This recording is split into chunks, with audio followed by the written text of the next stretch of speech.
Hello everyone. तो आज हम लोग देखेंगे इकोनॉमिक्स। तो इकोनॉमिक्स में हमारा जो टॉपिक हम देख रहे थे पूंजी निर्माण और शेयर बाजार, वो आज खत्म हो जाएगा। कुछ उसमें टॉपिक्स बचे हैं। तो पहला है भारतीय बीमा उद्योग, इंडियन इंश्योरेंस इंडस्ट्री। देखिए, बीमा उद्योग के अंतर्गत दो क्षेत्र आते हैं, जीवन बीमा और सामान्य बीमा। आप किसी भी चीज़ का इंश्योरेंस कराते हैं या अपना खुद का भी इंश्योरेंस कराते हैं ना, कराया होगा, तो दो तरीके के होते हैं, जीवन बीमा, सामान्य बीमा। ठीक है, जीवन बीमा होता है लाइफ इंश्योरेंस। अब देखिए, सितंबर 1956 में संसद में एक अधिनियम के तहत 5 करोड़ की पूंजी के साथ भारतीय जीवन बीमा निगम एलआईसी की स्थापना की गई थी। अभी बहुत इंपॉर्टेंट है एलआईसी के बारे में पढ़ना। ठीक है, लाइफ इंश्योरेंस कॉर्पोरेशन जो है, जीवन बीमा निगम, इसकी स्थापना 1956 में संसद के एक अधिनियम से की गई थी, ये ध्यान रखिए। ठीक है, 5 करोड़ की पूंजी के साथ 1956 में ही सरकार द्वारा उस समय कार्यरत सभी 245 भारतीय और विदेशी बीमा कंपनियों को अपने अधिकार में लेकर राष्ट्रीयकरण किया गया। तो उस समय क्या है कि जितनी बीमा कंपनियां चल रही थी उनको सरकार ने अपने अधिकार में ले लिया, उनका राष्ट्रीयकरण कर दिया। सामान्य बीमा, जनरल इंश्योरेंस। ठीक है, 1972 ईस्वी में सरकार द्वारा साधारण बीमा निगम जनरल इंश्योरेंस कॉरपोरेशन के नाम से एक सरकारी कंपनी की स्थापना की गई। ठीक है, तो 1972 में बनी थी जनरल इंश्योरेंस कॉरपोरेशन, सरकारी कंपनी। भारत में प्रमुख साधारण बीमा कंपनी है। ठीक है, भारत में कुछ साधारण बीमा कंपनियां जैसे नेशनल इंश्योरेंस कंपनी लिमिटेड, मुख्यालय कोलकाता में है। New India insurance company limited, headquarter Mumbai में है। Oriental insurance company limited, headquarter Delhi में है। United India insurance company limited कहाँ पे, हेडक्वार्टर चेन्नई में। बीमा क्षेत्र में निजी कंपनियों का प्रवेश। देखिए, केंद्र सरकार द्वारा अप्रैल 2000 में बीमा विनियामक और विकास प्राधिकरण का गठन किया गया। तो इरडा जो है वो 2000 में बना था। ठीक है, ठीक है। तो ये क्या कहता है, जिससे भी उनका जो भी बीमा कंपनी है उनका विनियामक, ठीक है, उनका विनियमन करना, और विकास प्राधिकरण। ठीक है, आईआरडीए बीमा क्षेत्र के शीर्षस्थ विनियामक संस्था है। ठीक है, देखिए कोई भी क्षेत्र है, जैसे मैंने आपको बताया था कि जो आपको पहले पढ़ाया था सिक्योरिटीज, ठीक है, शेयर्स, इनके लिए भी सेबी है। ठीक है, जैसे जो भी शेयर बाजार था, शेयर मार्केट था, उसके लिए मैं आपको बताया था सेबी होता है, उसको देखने के लिए। तो जो बीमा है उसको देखने के लिए हमारे इरडा है, ये 2000 में बनी थी। ठीक है, तो बीमा क्षेत्र की क्या है, शीर्षस्थ विनियामक संस्था है, मतलब नियम क्या, इसके नियम रेगुलेशंस क्या होने चाहिए वो बताती है। बीमा क्षेत्र में प्रवेश करने वाली निजी कंपनियों में विदेशी प्रत्यक्ष निवेश की सीमा को 49% से बढ़ाकर 74% किया गया है। ठीक है, तो जो बीमा क्षेत्र में जो निजी कंपनियां हैं उनमें जो डायरेक्ट फॉरेस्ट इन्वेस्टमेंट आता है उसको बढ़ा के 74 कर दिया गया है परसेंट। स्वास्थ्य बीमा पोर्टेबिलिटी की सुविधा। देखिए, ये सुविधा एडा के निर्देशन से वर्ष 2011 में शुरू की गई। इस सुविधा के बाद स्वास्थ्य बीमा पॉलिसियों के धारक मौजूदा कंपनी की सेवा से संतुष्ट न होने पर कंपनी बदल सकते हैं। अगर कहीं पूछा जाए कि स्वास्थ्य बीमा पोर्टेबिलिटी की सुविधा क्या है, अगर मान लीजिए आप अपनी जो इस कंपनी से आपने पॉलिसी ली है, अगर आप संतुष्ट नहीं है तो आप अपनी कंपनी बदल सकते हैं। पेंशन निधि विनियामक और विकास प्राधिकरण, पीएफआरडीए, ये क्या है, पीएफआरडीए की स्थापना 2013 में की गई थी। ठीक है, मैं इन सब का एक आपको शॉर्ट में बता दे रही हूँ सब क्या क्या है, क्योंकि आपको पता होना चाहिए।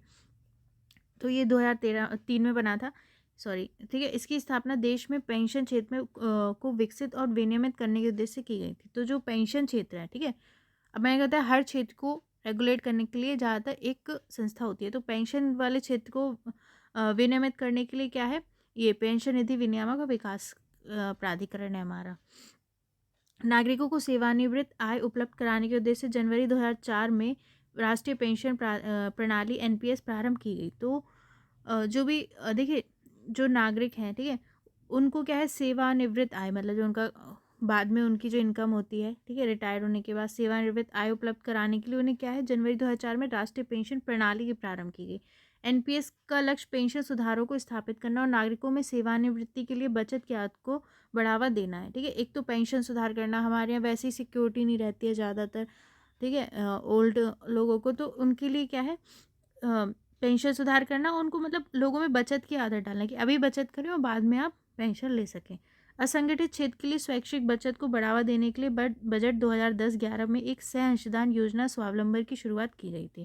ठीक है, जो असंगठित अनऑर्गेनाइज क्षेत्र है, जैसे मान लीजिए कोई ठेला चला रहा है, कुछ चला रहा है, मतलब जिस जो ऑर्गेनाइज सेक्टर नहीं है, उसके लिए मतलब स्वैच्छिक बचत, वो खुद से बचत करे पेंशन के लिए। तो बजट तो 2010-11 था, उसमें क्या है, सह अंशदान योजना स्वावलंबन की शुरुआत की गई थी।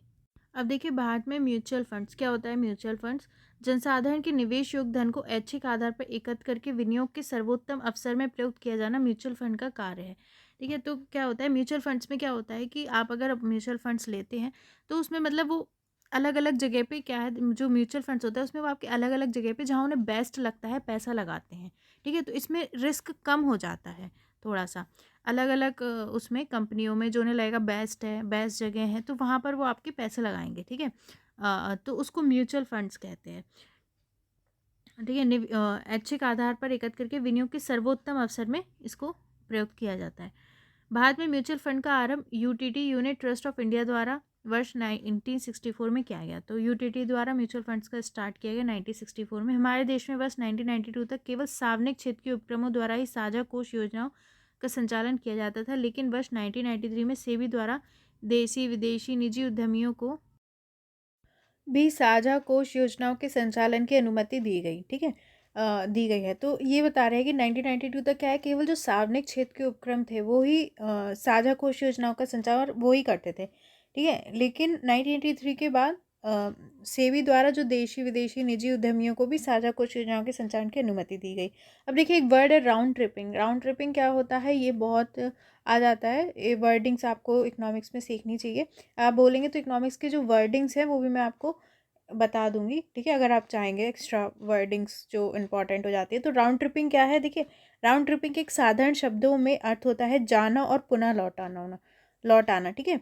मतलब किसका सिंपल मीनिंग होता है कि कोई चीज़ गई और फिर वापस लौटा है। इस शब्द का प्रयोग काले धन को वैध बनाने के संदर्भ में किया जाता है। लेकिन हम किस लिए राउंड ट्रिपिंग किस लिए इकोनॉमी में यूज़ होता है कि जो ब्लैक मनी होता है उसको वैध बनाने में इसको यूज़ करते हैं। जैसे भारत में उत्पन्न काले धन को पुनः विदेशी निवेश के जरिए भारत में लौटा दिया जाता है, ठीक है। अब मान लीजिए कोई ब्लैक मनी है ना, किसी उस पर टैक्स नहीं दिया गया, किसी इलीगल काम से कमाई गई है, मतलब बाकी नॉलेज में नहीं है लोगों के, तो वो ब्लैक मनी है। फिर उसको क्या करा कि विदेशी निवेश के जरिए, कि फॉरेन इन्वेस्टमेंट के जरिए दोबारा ही भारत में ले आए, तो वो होता है राउंड ट्रिपिंग। चिट फंड क्या होता है, देखिए एक प्रकार की बचत योजना है जिसे एक व्यक्ति या संस्था द्वारा चलाया जाता है। देखिए चिट फंड में क्या होता है कि मतलब मतलब एक तरीके की बचत योजना है, ठीक है, सेविंग योजना, जिससे क्या है एक व्यक्ति या संस्था कोई भी चलाता है। इसके सदस्य ग्राहक इस फंड के लिए किस्तें एकत्र करते हैं, तो किस्तें लेते हैं। एक अवधि के पश्चात प्रत्येक सदस्य ग्राहक को चिट फंड द्वारा एक रियायती कटौती के पश्चात एकत्र की गई पूरी निधि वापस दी जाती है, ठीक है। मतलब एक कटौती करके जो पूरी राशि है मतलब उसकी, वो क्या है, वापस दे दी जाती है। चिट फंड का लाभ यह है कि एक धनराशि प्राप्त कर सकता है।